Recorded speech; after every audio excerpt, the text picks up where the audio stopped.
Politics is the theory and practice of influencing people through the exercise of power, governments, and election.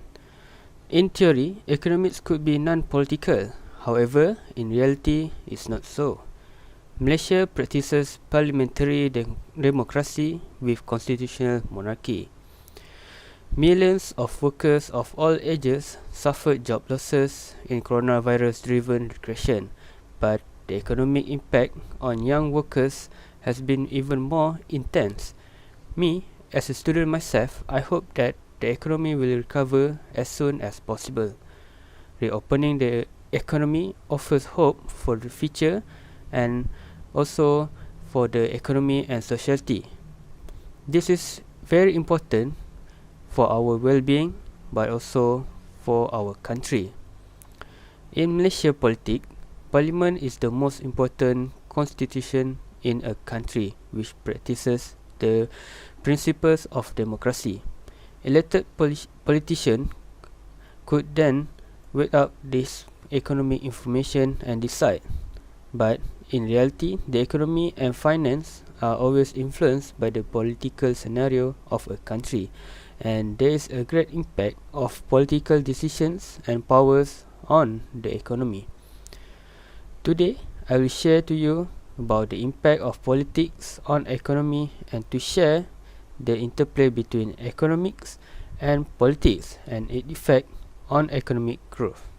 Surprise, not surprise, politics do impact severely in economic of a country. Government could alter their rules and regulation. This could influence the economy.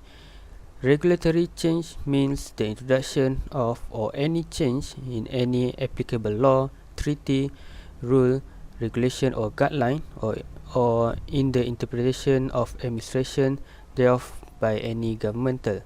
For example, if you still remember, the 6% GST was implemented on 1st April 2015 but was abolished by previous Pakatan Harapan administration in 2018. PH rolled the Sales and Service Tax (SST) on September 1st on the same year.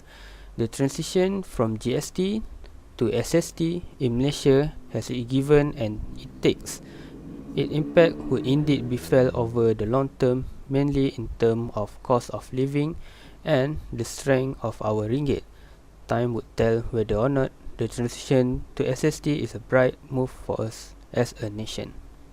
Lack of political stability in a country affects businesses' operation.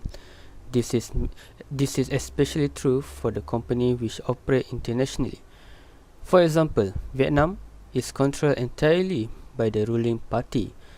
The economy is one of the most volatile in Asia. What once was thought of being a promising economy has recently been in distress. Vietnam's microeconomy was relatively stable in 1997 until 2006 period, with low inflation, only 7 to 9% total output expansion annually, and a moderate level of trade deficit. But Vietnam could not weather the adverse impact from 1997 Asian financial turmoil, which partly curbed the FDI flow into its economy. Starting in late 2006, both public and private sector firms began to experience the structural problems. What this means is economic growth and political stability are deeply interconnected.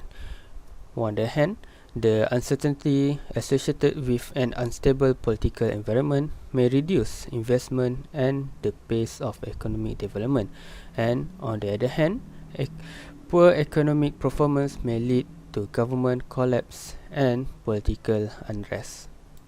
Next, let's talk about corruption level.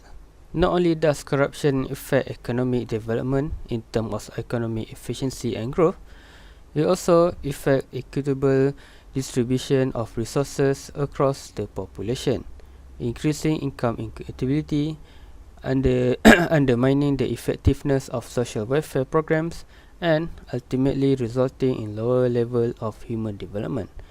This, in turn, may undermine long-term sustainability of development, economic growth, and equality. Transparency International 2017 Corruption Perception Index ranks Malaysia's 62nd place out of 180 countries. This is nothing to be proud of. Unlike Singapore, our nearest neighbor, ranked third least corrupt country in the world, with only score of 85. Now I can say that Singapore is way ahead of us. Economic consequence of corruption consists of low labor output, reduced investment, and as a result, shorter growth. Corruption harmfully impact on investment climate. It has been found in different cases across country that corruption significantly slow down the foreign direct investment and stream of foreign aid. So, in conclusion, political economy is the integration of political and economic factors in our analysis of modern society.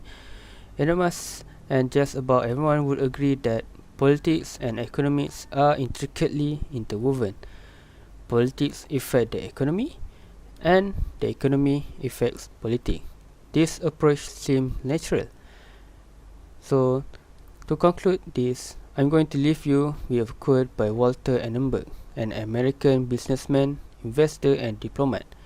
He said that the greatest power is not money power, but political power. So that's all from me. Thank you.